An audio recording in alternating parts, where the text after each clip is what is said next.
اعوذ باللہ من الشیطان الرجیم بسم اللہ الرحمن الرحیم رب اشرح لی صدری ویسر لی امری واحلل عقدۃ من لسانی یفقہوا قولی۔ نہایت ہی محترم ناظرین اکرام، السلام علیکم۔ میں شاہد ملک اور آپ دیکھ رہے ہیں Q.Grammar۔ میں آپ کو خوش آمدید کہتا ہوں۔ سورہ الہمزہ ہم نے ختم کر لی ہے، اور جیسا کہ ہماری روایت ہے کہ ہر سورہ کے بعد اس کے اوپر احتسابی نکات یا اس کا فہم سمجھ لیجئے، یا ہم اپنے آپ کو پرکھیں کہ ہم جب یہ صورتیں پڑھتے ہیں یا سنتے ہیں تو ہمارے اوپر کیا اثرات ہوتے ہیں، اس سے پہلے کیا ہوتے تھے، اور آج انشاءاللہ ان آیات کو سمجھنے کے بعد پھر انشاءاللہ کیسے ہونے چاہیے۔ اور پھر ایک اور خوش آئندہ بات یہ ہے کہ میرے ایک عزیز، میرے بڑے محترم جناب رفاقت صاحب یہاں سے سعودیہ سے امریکہ شفٹ ہو گئے ہیں، ان سے میری بات ہوئی تھی، اور انہوں نے بتایا کہ آپ نے ابھی جس انداز سے دوبارہ سے اپنی پرانی ویڈیوز کا ریفر دینا شروع کیا ہے کہ آپ وہاں پہ جائیں، یہ گرامر کی کلاس سنیں، تو اس سے الحمدللہ کافی فرق پڑا ہے، اور وہ خود بھی اس سے زیادہ مستفید ہو رہے ہیں، اور وہ کہہ رہے ہیں کہ مجھے پہلے سے زیادہ اچھی طرح سمجھ آ رہا ہے۔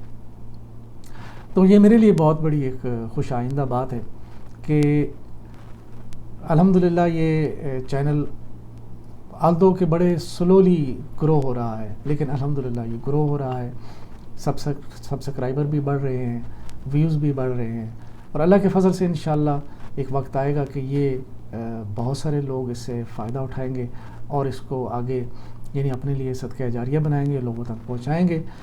میرا مقصد یہی ہے کہ زیادہ سے زیادہ لوگوں تک یہ بات پہنچے، اور چونکہ عمومی طور پر یہ اس کام کو زیادہ اہمیت نہیں دی گئی، اس لیے آج اس کی ضرورت ہے کہ ہمارے نوجوان قرآن کو اس انداز سے سمجھیں کہ جس انداز سے وہ انگلش کے ناول پڑھتے ہیں، اس انداز سے کہ جس انداز سے وہ انگلش موویز دیکھتے ہیں، اسی انداز سے ہم قرآن کو جب جہری نمازیں پڑھائی جا رہی ہوں، امام صاحب قرات کر رہے ہوں، تو ہم ان کو سمجھ رہے ہوں۔ جب ہم مصحف اٹھائیں بغیر ترجمے والا تو ہم خود اس سے پڑھیں، سیکھیں، سمجھیں، ہمیں خود پتہ ہو کہ اللہ تعالیٰ ہم سے کیا بات کر رہا ہے۔ تو یہی مقصد ہے، اور جیسے کہ نبی اکرم صلی اللہ علیہ وسلم نے فرمایا حضرت علی رضی اللہ تعالیٰ عنہ سے کہ اے علی، تمہارے دعوت سے یا تمہاری تبلیغ سے کوئی ایک بندہ بھی راہ راست پہ آ جائے تو یہ تمہارے لیے سرخ اونٹوں سے بہتر ہے۔ تو میرے لیے بڑی خوش آئندہ بات ہے کہ الحمدللہ چند نفوس جو اس سے جڑے ہوئے ہیں، اللہ کے فضل سے انشاءاللہ یہ سیکھیں گے اور پھر یہ آگے لوگوں کو سکھائیں گے، کیونکہ نبی اکرم صلی اللہ علیہ وسلم کا ارشاد گرامی ہے خیرکم من تعلم القرآن وعلمہ، کہ تم میں سے بہترین وہ لوگ ہیں جو اس قرآن کو سیکھتے ہیں اور پھر آگے لوگوں کو سکھاتے ہیں۔ تو قرآن کو سیکھنے اور سکھانے میں صرف ناظرہ پڑھانا ہی نہیں ہے، صرف جو ہے حفظ قرآن کرا دینا ہی کافی نہیں ہے، بلکہ اس کا فہم ضروری ہے۔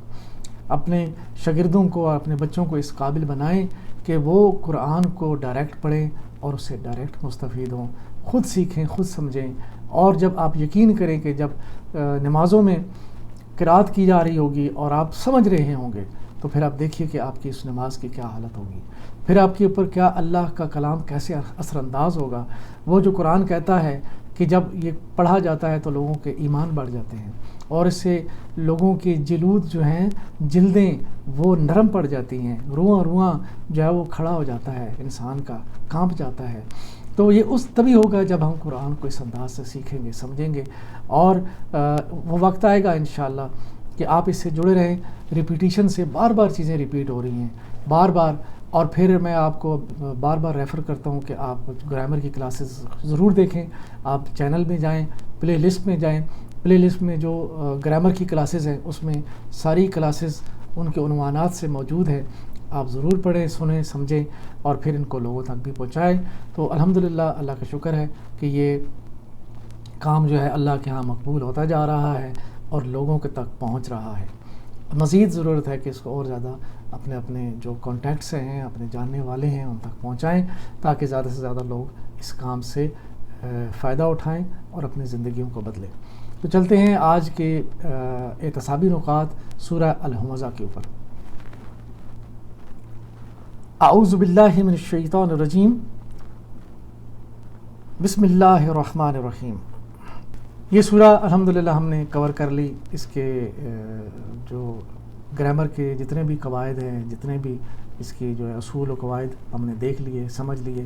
آج انشاءاللہ ہم اس کے اوپر اعتصابی نکات کا جائزہ لیں گے، اور پھر یہ ایک سلائیڈ میں تھوڑی سی غلطی رہ گئی کتابت کی، یا ٹائپنگ مسٹیک کہہ لیجئے، تو اس کو اب درست کر لیں۔ یہ دیکھیے غلطی کی درستگی، التی تطلع علی الافئدہ، یہ پچھلے لیکچر میں یہ گزری ہے یہ بات، جو دلوں پر چڑھتی چلی جائے گی۔ التی تطلع علی الافئدہ، التی جو کہ، تطلع جا پہنچے وہ، یہ جا پہنچے وہ، اس سے یہ دل میں خیال آ سکتا ہے کہ یہ فیمیل یا میل کیا ہے، اس میں کلیئر نہیں ہے۔ علا پر اور دل افئدہ، تو یہ تطلع جا پہنچے وہ، اصل میں اس کو ہونا چاہیے تھا جا پہنچی وہ، یہ فیمیل ہے، تو یہ درستگی کر لیجئے۔ آگے چلتے ہیں۔ اعتصابی نکات، تباہی اور بربادی ہے ان کے لیے جو اپنی زبان درازی سے دوسروں کو ذلیل کرتے ہیں۔ یہ دیکھ لیجئے اللہ سبحانہ تعالیٰ نے کتنی چھوٹی سی بات کو پکڑا ہے، کہ یہ بڑی چھوٹی سی، یعنی ہے تو بہت بڑی بات، لیکن آج ہمارے معاشرے میں اس کو بڑا معمولی سمجھا جاتا ہے، کہ کسی کو اوپر زبان درازی کی جائے، کسی کی غیبت کر دی جائے، کسی کے لیے جو ہے وہ برے القاب سے اس کو بلا لیا جائے، تو یہ بڑی معمولی بھی بات ہے۔ لیکن اللہ تعالیٰ کیا فرما رہے ہیں؟ تباہی اور بربادی ہے ان کے لیے جو اپنی زبان درازی سے دوسروں کو ذلیل کرتے ہیں۔ اور یہ متکبر لوگ جو ہیں، یہ کون سے ہوتے ہیں؟ یہ مالدار لوگ ہوتے ہیں، ان میں اکثریت مالداروں کی ہوتی ہے، جو اپنے مال کے اوپر، اپنی دی ہوئی جو اللہ کی آسائشیں ہیں ان کے اوپر وہ گھمنڈ کرتے ہیں، اور عام لوگوں کو جو ہے وہ ذلیل و رسوا کرتے رہتے ہیں۔ مال جمع کر کے اسے بڑھانے کی کوشش میں یہ لگے رہتے ہیں۔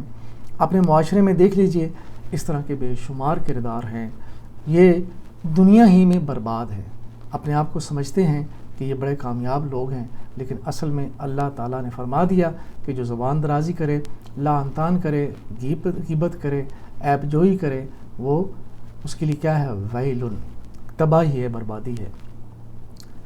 اور پھر تیسرا نقطہ یہ دیکھ لیجئے، یہ سمجھتے ہیں کہ یہ مال ہمیشہ انہیں بچاتا رہے گا، دنیا میں ذلت اور آخرت میں آگ کا عذاب ہے۔ یہ اصل میں یہ مال دنیا میں بھی ذلیل کرتا ہے، اور آخرت میں تو پھر جب جائیں گے تو پتہ چلے گا۔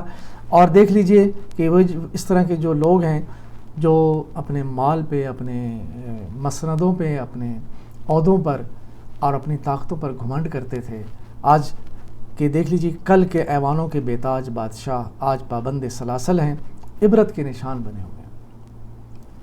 کل جو کہتے تھے کہ کون ہے ہمارے جیسا، تو آج دیکھ لیجئے ان کی کیا حالت ہے۔ آج وہ زمین ان پہ تنگ ہو رہی ہے اور وہ بھاگتے پھر رہے ہیں۔ اعتصابی نکات میں سے دیکھ لیجئے، لا ينبذن، ان کو دیکھیں گے، لا ينبذن کیا ہوتا ہے؟ عربی میں کسی چیز کو بے وقت اور حقیر سمجھ کر پھینک دینے کے لیے بولا جاتا ہے، یعنی وہ شخص اسی طرح حقیر اور بے وقت ہوگا اللہ کی نظر میں قیامت کے دن، اور یوں اس کو اٹھا کے پھینک دیا جائے گا جہنم میں، جیسے دنیا میں ایک معمولی سی چیز جو بالکل کوئی فائدہ کی چیز نہیں ہوتی، بالکل جو ہے وہ بیکار سی چیز ہوتی ہے، اس کو اٹھا کر ہم باہر پھینک دیتے ہیں، کوڑے دان میں پھینک دیتے ہیں، اسی طرح ایسے انسان کو آخرت میں آگ میں پھینک دیا جائے گا۔ الحطماتی، یہ دیکھ لیجئے کہ اس کا معنی ہے توڑنے، کچل دینے اور ٹکڑے ٹکڑے کر دینے والی، یہ وہ آگ اس کا ذکر ہو رہا ہے، اور یہ آگ اس جہنم کے اندر ہے، اور یہ حطمہ جہنم کے ناموں میں سے ایک نام بھی ہے۔ نار اللہ، یہ دیکھ لیجئے قرآن میں ایک ہی مقام پر جہاں اللہ نے اپنی آگ کہا ہے، اسے اپنی آگ، یعنی اللہ تعالیٰ نے اس کو اپنی طرف منسوب کیا ہے، اور وہ اس ذات گرامی جو دنیا کا بادشاہ ہے، اس کائنات کا مالک و خالق ہے، اور جو بڑا عظیم و بلند ہے، جب وہ کہے گا کہ یہ میری آگ ہے تو پھر وہ آگ کس انداز کی ہوگی. حدیث میں آتا ہے کہ وہ 70 گنا زیادہ دنیا کی آگ سے زیادہ شدید ہوگی. متکبروں کے لیے تیار کی گئی ہے یہ آگ. دنیا میں جو متکبر بنتے تھے اور یہ معمولی سی بات کہ لعن طعن کرنا، لوگوں کو کی عیب جوئی کرنا، غیبت کرنا، یہ ایسے کام کرنے والوں کے لیے حطمہ تیار ہے. الافئدہ، اس مقام تک چڑھ جائے گی جہاں انسان کے برے خیالات، فاسد عقائد، ناپاک خواہشات، خبیث نیتوں اور ارادوں کا مرکز ہے، جس پر انسان مکمل خود مختار ہے. دیکھیں یہ افئدہ یہ دل کو کہا گیا ہے، اور دل ایسا مقام ہے جس میں ساری خواہشات انسان کی پیدا ہوتی ہیں اور سارے جذبات انسان کے وہیں پیدا ہوتے ہیں، اور انسان کی جتنے بھی برے خیالات ہیں، فاسد عقائد ہیں، وہ بھی وہیں پیدا ہوتے ہیں. لیکن اس کے مقابلے میں انسان کا تقویٰ بھی دل کے اندر ہوتا ہے. نبی اکرم صلی اللہ علیہ وسلم نے اپنے یوں دل کی طرف اشارہ کر کے فرمایا التقویٰ ہا ہونا، تقویٰ اس دل کے اندر موجود ہے. جب تقویٰ اس دل کے اندر موجود ہوگا تو پھر یہ فاسد عقائد نہیں ہوں گے، برے خیالات نہیں ہوں گے، بری خواہشات نہیں ہوں گی. تو اسی لیے تقویٰ کو بہت زیادہ اہمیت دی گئی ہے کہ دنیا میں اگر کوئی انسان کامیاب ہو کر جائے گا تو وہ متقی ہوگا. اور جنت جس کے لیے تیار کی گئی ہے فرمایا اعدت للمتقین، متقین کے لیے بنائی گئی ہے. موصدۃ، اور پھر امد ممددہ، جہنم میں مجرموں کو ڈال کر اسے سیل کر دیا جائے گا. یعنی مجرم جب جہنم میں ڈال دیا جائے گا ان کو تو پھر اس کو اوپر سے نیچے سے ہر طرف سے بند کر دیا جائے گا. ابن عباس کا قول ہے کہ اس آگ کے شعلے لمبے ستونوں کی شکل میں اٹھ رہے ہوں گے، اس لیے فرمایا امد ممددہ، لمبے اونچے کھینچے ہوئے جو عمود ستون ہوں گے یہ آگ کے شعلے ہوں گے. اور پھر آخر میں دیکھیں کہ یہ زندگی ایک اللہ کی نعمت ہے اور ایمان اللہ کا احسان ہے اور قرآن و سنت اللہ کی رحمت ہے. زندگی نعمت کیسے ہے؟ اللہ کی بہت بڑی نعمتوں میں سے ایک نعمت ہے. اللہ تعالیٰ ہمیں کوئی کیڑا مکوڑا بنا سکتے تھے، اللہ ہمیں پتھر اور حجر بنا سکتے تھے، اللہ ہمیں کسی اور مخلوق میں پیدا کر سکتے تھے، لیکن یہ اللہ کا احسان ہے کہ اللہ نے ہمیں بہت بڑی نعمت سے نوازا اور اشرف المخلوق بنایا. زندگی نعمت ہے، ایمان اللہ کا احسان ہے. اور یہ دیکھیں اللہ سبحانہ تعالیٰ نے ہم مسلمانوں کے اوپر بہت بڑا کرم کیا، ہمیں مسلمان کے گھر پیدا کر دیا. نہ ہماری کوئی خواہش تھی، نہ اس میں ہمارا کوئی زور چلتا تھا، اور نہ ہی ہم نے کبھی سوچا تھا کہ ہم مسلمان پیدا ہوں گے، اس گھر میں جائیں گے، یہ ہمارے والدین ہوں گے اور اس دور میں پیدا ہوں گے. کوئی ہماری خواہش یا کوئی ہماری اس میں چوائس نہیں تھی. اللہ سبحانہ تعالیٰ نے اپنے فضل و کرم سے ہمیں مسلمان کے گھر پیدا کیا. تو یہ ایمان جو اللہ نے دیا ہمیں، یہ بڑا اللہ کا احسان ہے. تو اس لیے قرآن میں 2 بار یہ آیت مبارکہ نازل ہوئی کہ یا ایھا الذین آمنوا آمنوا باللہ ورسولہ، یعنی ایمان والوں کو کہا جا رہا ہے کہ اللہ اور اللہ کے رسول پر ایمان لاؤ. تو میں سمجھتا ہوں یہ آیت ہمارے لیے اتری ہے کہ ہم ایمان والے تو ہیں پیدائشی طور پر، لیکن ہمیں شعوری طور پر ایمان لانا ہے اللہ اور اللہ کے رسول پر. تو وہ ممکن کیسے ہوگا؟ وہ ایسی ہوگا جب اللہ کے کلام کو سیکھیں گے، اللہ کے نبی کی زندگی کو سیکھیں گے، اور اللہ کے نبی کے ارشادات جو صحیح احادیث کی صورت میں ہمارے پاس موجود ہیں ان کو سیکھیں گے، سمجھیں گے، تبھی ہمارا ایمان مضبوط ہوگا. اور آگے دیکھیں قرآن و سنت اللہ کی رحمت ہے. یہ کیسے؟ یعنی اللہ نے اپنے رحمت سے ہمیں قرآن دیا، ہمیں نبی اکرم صلی اللہ علیہ وسلم کی زندگی عطا فرمائی. آپ کی وجہ سے ہم اللہ تک پہنچے، آپ کی وجہ سے ہم نے ایمان سیکھا، آپ کی وجہ سے ہم نے اپنی زندگی کے دین کو سیکھا کہ کیسے گزارنا ہے، اور آخرت کے جو عذاب اور مشکلات آنے والی ہیں ان کے بارے میں ہمیں پتہ چلا. تو اس لیے یہ دیکھیں جس قرآن و سنت کو رحمت کہا گیا ہے وہ اس کی وجہ سے جس کے ذریعے سے ہمیں دین ملا، آخرت کے برے انجام سے بچنے کی ہدایات ملی. تو یہ بہت بڑی اللہ کی رحمت ہے اور اس رحمت کو معمولی نہ سمجھیں. آگے دیکھیں آخر میں اس موقع کو ضائع مت کریں. یہ زندگی ایک بار ملی ہے. اور دیکھ لیجئے دنیا میں انسان کوئی بچہ فیل ہو جائے، ایک بار فیل ہوگا امتحان میں، دوسری بار، تیسری بار، اور اگر کامیاب نہ بھی ہو سکا تو کوئی بزنس کر لے گا، ریڑھی لگا لے گا، کچھ نہ کچھ کرے گا، مزدوری کرے گا، دنیا کی زندگی تو کامیاب ہو ہی جائے گی. اور اگر کوئی بندہ بزنس کرتا ہے، ایک بار فیل ہوگا، اس میں ناکام ہوگا، پھر کرے گا. تو یہ دنیا میں تو مواقع ملتے رہیں گے، لیکن جو زندگی کا موقع ہے، جو ہمارا امتحان ہو رہا ہے، یہ امتحان جو ہے زندگی کا ایک ہی موقع ہے. اس موقع سے اگر ہم فائدہ نہ اٹھا سکیں، اگر ہم کامیاب نہ ہو سکے تو برباد ہو جائیں گے. لہٰذا اللہ کے کلام کو سیکھیں، سمجھیں اور اپنی زندگی کو صحیح معنوں میں جو قرآن و سنت سے اللہ نے دین کے ذریعے سے بتائی ہے اس کے مطابق گزاریں تاکہ کامیاب ہو جائیں. اور پھر آخر میں ہم دیکھتے ہیں کہ ہم یہ دعا کرتے ہیں کہ اے اللہ ہمیں قرآن سے ہدایت لینے کی توفیق عطا فرما. وہ زندگی جو کامیابی کی زندگی ہے وہ قرآن کی تعلیم سے ملے گی، اللہ کے نبی کی تعلیم سے ملے گی. اور آخر میں ہم اپنی اس کلاس میں جو ہمارا دعویٰ ہے، جو ہماری دعا ہے، میری زندگی کا مقصد تیرے دین کی سرفرازی، میں اسی لیے مسلمان، میں اسی لیے نمازی.